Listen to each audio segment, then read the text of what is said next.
I'm now moving on to Petrissage. Petrissage is another Swedish word which is used for the deeper movements. The effleurage is not only a warming up stroke, but is also a connective stroke. And so in between the deeper work, you can give effleurage. Never take your hands off the client. And if you're not quite sure what to do next, you can use the effleurage as waiting time. Now, I'm going to demonstrate a kneading motion. Move the towel a little bit further down, revealing the top of the glutes. You may need extra oil here. Now, this is a kneading motion where you're picking the flesh up and rolling it between your hands, much in the same way as you would be kneading and making bread. Depends on the body how easy it is. You can push and pull, or you can knead like that. If somebody has more fat and softer, looser skin, you can really pick it up and move with it. This gentleman is quite fit, and so it's not so easy. And once you've completed that, a little bit of gentle effleurage. And then in this instance, you would go to the other side of the body immediately and do the same thing on the other side. Always, when you're working on a body, do one side and then do the other. The body likes symmetry. The next move is also Petrissage. You start to move towards compression, where I'm actually working here around the top of the pelvic girdle.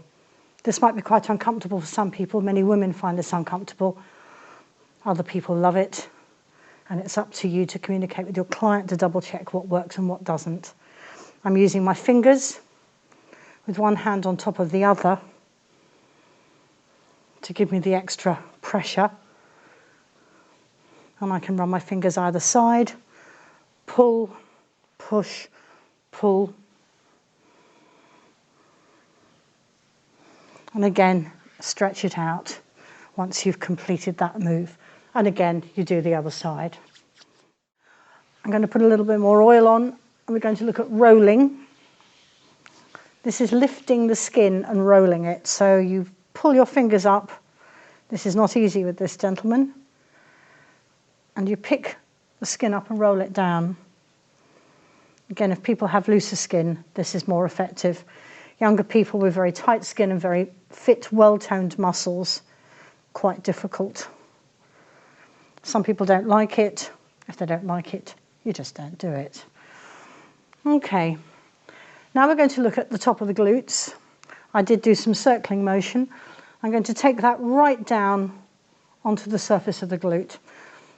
Now this is the largest muscle in your body. It extends the upper leg. However, it's also the bottom, and some people aren't so comfortable about it. I keep the towel halfway down and I work the upper part with my fingers. Again, kneading and rolling, but also cross fibre, so I'm going across the fibres of the muscle. And you can feel the fibres underneath your hands, and you can feel where the discomfort is under the skin. The cross fibre is very effective. I'm pulling and pushing here to effect release of the tension, but circling motion is also equally as effective. And always do a combination, don't stick to one thing all the time. Keep to the area, but you can vary the strokes. When we look at the legs, we'll also look at compression, solid compression on this area, which I would recommend doing through the towel. These are also very sensitive areas, and there's a habit of using the elbow straight down into the glute. Although that may have a very good effect in terms of releasing the muscles, however, it's also extremely painful and will often leave residual pain in the buttocks for some time, and it's not recommended.